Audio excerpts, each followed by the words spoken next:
Kafka हिबिनो एक ऐसा लड़का जो काइजू मारे जाने के बाद उनके शव साफ करने का काम करता है।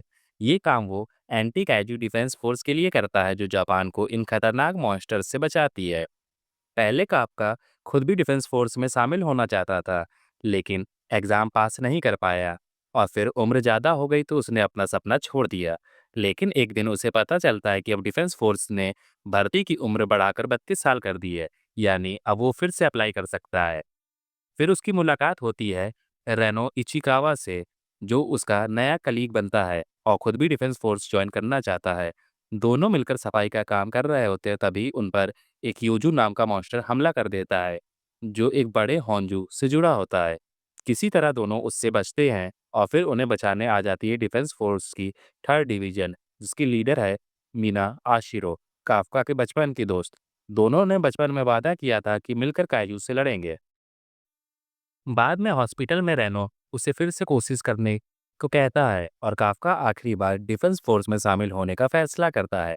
लेकिन तभी उस पर एक अजीब सा छोटा काइजू हमला करता है और उसके मुंह के रास्ते उसके शरीर में घुसकर उसे ह्यूमन काइजू हाइब्रिड बना देता है। एक मरीज उसकी लोकेशन रिपोर्ट कर देता है, जिससे काफ्का और रेनो को वहां से भागना पड़ता है। पोस्ट क्रेडिट सीन में मीना को यह खबर मिलती है कि हॉस्पिटल में काइजू देखा गया है और वो अपनी टीम के साथ वहां रवाना हो जाती है। दूसरी ओर काफ्का और रेनो छुपने की कोशिश कर रहे होते, तभी उन्हें एक और यूजू दिखाई देता है जो एक घर पर हमला कर देता है। अंदर एक औरत और उसकी बेटी फंसी होती हैं। काफ्का आगे बढ़ता है, यूजू को मार देता है और माँ बेटी को बचा लेता है। बच्ची उसे अच्छा काइजू कहती है और मीना जब मौके पर पहुंचती है तो बच्ची वही बात बताती है, जिससे मीना चौंक जाती है। 3 महीने बाद काफ्का को नाम दिया जाता है काइजू नंबर 8, क्योंकि वो अब तक पकड़ा नहीं गया। काफ्का और रेनो टेस्ट के पहले राउंड में पास हो जाते हैं और दूसरे राउंड के लिए टेस्टिंग ग्राउंड पहुंचते हैं। वहीं उनकी मुलाकात होती है किकोरू शिनोमिया से, जो एक और नई भर्ती है, और काफ्का से उसे काइजू जैसी स्मेल आती है। रेनो उसे बताता है कि वो दोनों काइजू क्लीनर है, जिससे उसका शक थोड़ा कम हो जाता है। टेस्ट शुरू होता है। काफ्का बड़ी मुश्किल से फिजिकल टेस्ट पास करता है और फिर आता है एप्टीट्यूड टेस्ट। टेस्ट लेने वाले हैं शोशिरो होशिनो, जो 3rd डिवीजन के वाइस कैप्टन हैं। वो बताते हैं कि सभी को एक ट्रेनिंग ग्राउंड में जाकर योजू और एक होंजू को मारना है। हर किसी को एक खास पावर सूट दिया जाएगा, जो काइजू की मसल से बना होता है। अगर इन सूट्स का डिफेंस शील्ड एक्टिवेट हो गया तो खिलाड़ी टेस्ट में फेल मान लिया जाएगा। काफ्का का सूट 0% पावर दिखाता है, लेकिन फिर भी वो काइजू की नॉलेज से दूसरों की मदद करता है। तभी एक योजू उस पर हमला करता है और उसे घायल कर देता है। उसकी सील एक्टिवेट होने ही वाली होती है कि किकोरू उसे बचा लेती है। शोशिरो उसे टेस्ट छोड़ने को कहता है, लेकिन काफ्का मना कर देता है और आगे बढ़ने का फैसला करता है। मीना दूर से उसका हौसला देख रही होती है। रेनो और काफ्का बाकी कमजोर रिक्रूट्स को सपोर्ट करते हैं। किकोरू सबको पछाड़ते हुए सभी योजू और होंजू को अकेले ही मार गिराती है। लेकिन तभी एक इंटेलिजेंट ह्यूमनाइड काइजू आता है और सभी मरे हुए योजू और होंजू को जिंदा कर देता है। वो होंजू को आदेश देता है कि किकोरू पर हमला करो। वो बचाव करती है, लेकिन बुरी तरह घायल हो जाती है। एक फ्लैशबैक में दिखता है कि उसके पिता, जो डिफेंस फोर्स के डायरेक्टर जनरल हैं, ईशाओ शिनोमिया, उससे हमेशा परफेक्ट होने की उम्मीद करते हैं, क्योंकि उसकी माँ काइजू से लड़ते हुए मारी गई थी। किकोरू हार मानने वाली होती है, तभी काफ्का आता है, काइजू में बदलता है और होंजू को मार देता है। फिर किकोरू बेहोश हो जाती है। मीना और शोशिरो उस दबा हुए होंजू का मुआयना करते हैं और शोशिरो को शक होता है कि इसका कनेक्शन उस योजी से है जिसे काफ्का ने 3 महीने पहले मारा था। अस्पताल में किकोरू धीरे धीरे ठीक हो रही होती है। शोशिरो उससे पूछता है कि क्या उसने ही उस जिंदा हुए होंजू को मारा था। किकोरू झूठ बोल देती है और कहती है कि हाँ, उसने ही मारा। उधर वो ह्यूमनाइड काइजू टीवी पर इस हमले की न्यूज़ देख रहा होता है और अपनी शक्ल बदलकर एक ह्यूमन काइजू क्लीनर जैसी बना लेता है। टेस्ट खत्म होने के बाद रेनो और किकोरू को बतौर अफसर डिफेंस फोर्स में शामिल कर लिया जाता है और काफ्का को कैडेट के तौर पर ट्रेनिंग के लिए सिलेक्ट किया जाता है। ये फैसला शोशिरो की सिफारिश पर होता है, लेकिन शोशिरो के मन में शक है कि काफ्का कुछ छिपा रहा है, क्योंकि टेस्ट के दौरान काफ्का के बॉडी से 9.8 फॉर्टिट्यूड लेवल रीडिंग मिली थी, पर उसकी वाइटल्स ट्रैक ही नहीं हो रही थी। किकोरू काफ्का और रेनो से काफ्का की पावर्स के बारे में बात करती है और उसे वादा करती है कि वो इसका राज राज रखेगी। साथ ही उसे ये चेतावनी देती है कि डिफेंस फोर्स उस पर शक कर सकती है और शायद उसे मार भी दे, क्योंकि नंबर वाले काइजू से पावरफुल इक्विपमेंट बनाए जाते हैं। काफका रेनो की दोस्ती होती है इहारू फुरुहाशी, ओरुइची इजुमो और आओई काबुरागी से। काफका से ये भी बताता है कि वो और मीना बचपन में दोस्त है। ये बात सोशिरो भी सुन लेता है। बाद में काफका और सोशिरो के बीच मीना के साथ किए गए वादे को लेकर बातचीत होती है। काफका कहता है कि वो मीना के साथ कंधे से कंधा मिलाकर लड़ना चाहता है। सोशिरो इस बात को एक चैलेंज की तरह लेता है, जैसे काफका उसकी जगह लेना चाहता हो। तभी अलार्म बजता है और एक नए काइजू इमरजेंसी की ओर इशारा करता है। थर्ड डिवीजन एक ऑपरेशन शुरू करती है जहां उन्हें शागामिहारा में एक फंगल टाइप होंजू को मारना होता है। मीना अपना पर्सनल हथियार एक बड़ा सा हैंडल्ड कैनन निकालती है और फुल पावर का इस्तेमाल करके होंजू को खत्म कर देती है। लेकिन होंजू के मरते ही उसमें से छोटे छोटे योजी की भीड़ बाहर निकलने लगती है और शहर की तरफ बढ़ती है। काफका और बाकी डिवीजन को इन्हें रोकने का काम दिया जाता है। काफका की पावर कम होने की वजह से वो ठीक से नहीं लड़ पाता, लेकिन वो एक मरे हुए योजू को काट कर उसकी बॉडी का एनालिसिस करता है। उसे योजू की कोर और रिप्रोडक्टिव ऑर्गन्स मिलते हैं, जिससे पता चलता है कि ये योजू मरने के बाद भी अपना संख्या बढ़ा सकते हैं। शोशिरो काफका की मदद के लिए उसे धन्यवाद कहता है और उसकी जानकारी बाकी यूनिट्स तक पहुंचाई जाती है। रेनो और इहारू जब शहर में एक हिस्से में योजू को मार रहे होते हैं, तभी उन्हें मिलती है एक ह्यूमनाइड काइजू, जो अब इंसान के रूप में छुपा हुआ है। वो सोचता है कि डिफेंस फोर्स को योजू की बॉडी के बारे में जानकारी कैसे मिल गई। फिर वो काइजू रेनो और इहारू पर हमला करता है और इहारू को बुरी तरह घायल कर देता है। रेनो बाकी डिवीजन से संपर्क करने की कोशिश करता है, लेकिन ह्यूमनाइड काइजू बताता है कि उसने एक माइमेटिक स्पेस बना दिया है, जिससे सारे कम्युनिकेशन ब्लॉक हो गए हैं। रेनो और इहारू मिलकर उस पर अटैक करने की कोशिश करते हैं, लेकिन वो उन्हें आसानी से हरा देता है। वो दोनों को मारने ही वाला होता है कि काफका वहां पहुंचता है और उसे हरा देता है। लेकिन तभी थर्ड डिवीजन के दो ऑफिसर आ जाते हैं और काफका को रोक देते हैं, जिससे वो ह्यूमनाइड काइजू भाग निकलता है। काफका वहां से भागकर एक गलियों में छुप जाता है, लेकिन सोशिरो उसे ढूंढ लेता है और उस पर अटैक कर देता है। वो काफका पर रेनो और इहारू पर हमला करने का आरोप लगाता है। सोशिरो अपने सूट का लिमिटर हटा देता है ताकि वो अपनी पूरी पावर का इस्तेमाल कर सके और बाकी डिवीजन को बताता है कि वो काइजू नंबर 8 को खत्म करने जा रहा है। काफका खुद को डिफेंड करता है, लेकिन कोशिश करता है कि वो सोशिरो को चोट ना पहुंचाए। सोशिरो काफ़का के कोर को डैमेज करने की कोशिश करता है, लेकिन काफ़का उसका अटैक काउंटर कर देता है और उसका तलवार तोड़कर वहाँ से भाग जाता है बिना पकड़े गए।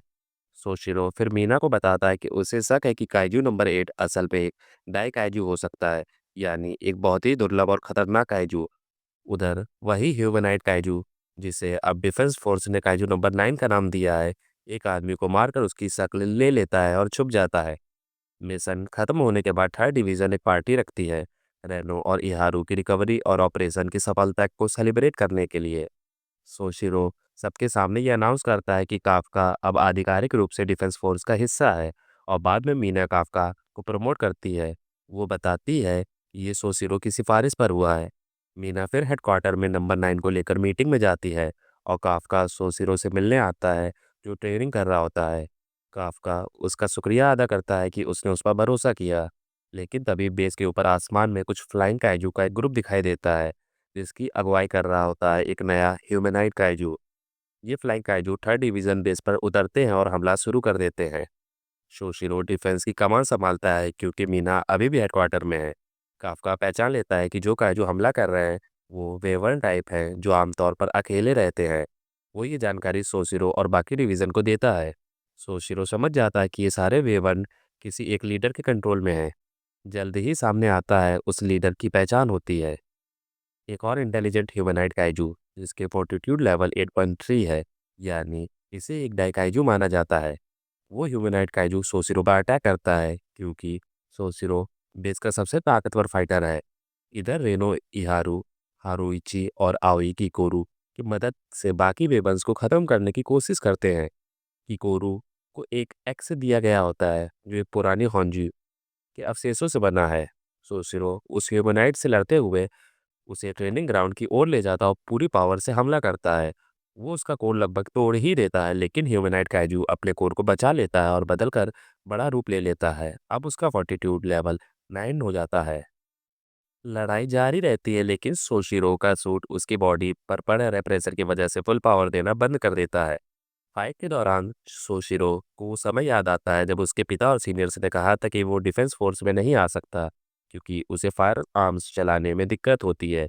लेकिन मीना ने ही उससे अपनी डिवीजन में बुलाया था क्योंकि उसे यकीन था कि सोशिरो की स्किल्स छोटे काइजू से लड़ने में काम आ सकती है। मीना के उस भरोसे को याद करके सोशिरो लड़ाई जारी रखता है भले ही उसके बॉडी जवाब देने लगे। तभी ह्यूमनाइट काइजू उसे पकड़ लेता है। काफ्का उसे बचाने के लिए ट्रांसफॉर्म होने ही वाला होता है कि मीना की एंट्री हो जाती है और किकोरू की मदद से थर्ड डिवीजन उस काइजू को काबू में कर लेते हैं। लेकिन उनकी ये जीत अधूरी रहती है क्योंकि बाकी के बेबन मिलकर एक बम जैसी फॉर्मेशन बना लेते हैं जो पूरे शहर को तबाह कर सकती है। अब कोई चारा ना बचते हुए काफ्का सबके सामने अपनी काइजू फॉर्म में ट्रांसफॉर्म हो जाता है। बम की ओर छलांग लगाता है और उसे पंच मारकर आसमान में दूर फेंक देता है ताकि वो शहर से बहुत दूर जाकर फटे। धूल छटते ही मीना और बाकी डिवीजन काफ्का के चारों ओर आ जाते हैं और उसे हिरासत में ले लेते हैं। डिफेंस फोर्स के टॉप लीडर्स जिनकी अगुवाई इसाओ सिनोमिया कर रहे हैं थर्ड डिवीजन को ऑर्डर देते हैं कि काफ्का को आर्या के मैरीटाइम बेस में ले जाया जाए।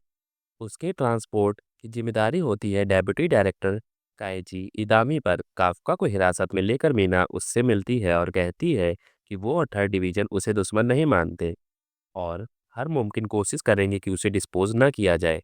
रेनो, इहारू, हारोइची और आओई को दूसरे डिवीज़न में ट्रांसफ़र किया जाता है ताकि वो आगे की ट्रेनिंग ले सकें, जबकि थर्ड डिवीज़न का बेस फिर से बनाया जा रहा होता है, जो कि काइजू नंबर 10 नया ह्यूमैनॉइड के हमले के बाद तबाह हो गया था। किकोरू अपने पिता इसाओ से काफ्का की जान बख्शने की बात करती है क्योंकि काफ्का ने एप्टीट्यूड टेस्ट के दौरान उसकी जान बचाई थी। इसाओ उसे काफ्का के सीने का एक्स-रे दिखाता है और बताता है कि अब उसका दिल एक काइजू कोर बन चुका है और अब वो इंसान नहीं रहा है। इसके बाद इसाओ काफ्का के साथ एक कंटेनमेंट सेल में फाइट करता है ताकि उसे खत्म कर सके। काफ्का कोशिश करता है कि वो अपनी काइजू फॉर्म का इस्तेमाल ना करे ताकि वो खुद का इंसान साबित कर सके। लेकिन तभी काफ्का को महसूस होता है कि इसाओ का सूट बहुत ताकतवर एनर्जी छोड़ रहा है और तब उसे पता चलता है कि इसाओ एक नंबर्स वेपन पहन रखा है। यानी ऐसे डिफेंस सूट जो नंबर काइजू से बनाए गए हैं। इसाओ जब फाइनल अटैक करने ही वाला होता है, काफ्का पूरी तरह से ट्रांसफॉर्म हो जाता है और मुकाबला करता है। लेकिन काफ्का के अंदर उसकी सबकॉन्शियस में छुपा वो रहस्यमय काइजू जो उसे इन्फेक्ट कर चुका था, उसकी बॉडी पर कंट्रोल ले लेता है और उसे इसाओ की ओर दौड़ने के लिए मजबूर करता है। काफ्का और इसाओ की लड़ाई जारी रहती है। काइजी इतामी को ये समझ आता है कि शायद इसाओ काफ्का को मारना नहीं चाहता, बल्कि उसकी परीक्षा ले रहा है। काफ्का और भी ताकतवर होता जाता है, उसका साइज बढ़ता है और वो इसाओ पर हावी हो जाता है। काफ्का की चेतावनी में रहस्यमय काजू उसे निगलने की कोशिश करता है और काफ्का एक गहरे अंधेरे गड्ढे में गिरता चला जाता है। उसी अंधेरे में काफ्का को एक विजन आता है, जहाँ मीना उसका हाथ पकड़ती है और कहती है, मैं हमेशा तुम्हारा इंतजार करूंगी। ये सुनकर काफ्का अपने ही कोर पर हमला करता है ताकि वो खुद को काबू में रख सके और इसाओ को ना मारे। बाद में मीना को हेडक्वार्टर बुलाया जाता है ताकि काफ्का को लेकर जानकारी दी जा सके। मीना काफ्का की तारीफ करती है और बताती है कि वो एक अच्छा इंसान और बहादुर फाइटर है। इसाओ काफ्का से मिलने आता है और बताता है कि उसने उसे जिंदा रखने का फैसला किया है क्योंकि वो डिफेंस फोर्स के लिए एक एसेट बन सकता है। लेकिन बाकी टॉप लीडर अभी भी उसे खतरा मानते हैं और चाहते हैं कि काफ्का को मारा जाए। काफ्का कहता है, मैं खुद को साबित करके दिखाऊंगा, एक सच्चे ऑफिसर की तरह। थर्ड डिवीजन को यह सूचना मिलती है कि काफ्का को अभी डिस्पोज नहीं किया गया है, उसे समय दिया गया है। और पोस्ट क्रेडिट सीन में काइजू नंबर 9 अपने ही एक और वर्जन से बात करता है और अपनी अगली चाल की तैयारी करता है। अगर आपको ये वीडियो पसंद आई हो तो लाइक, कमेंट और सब्सक्राइब करें। तब तक के लिए पीस आउट।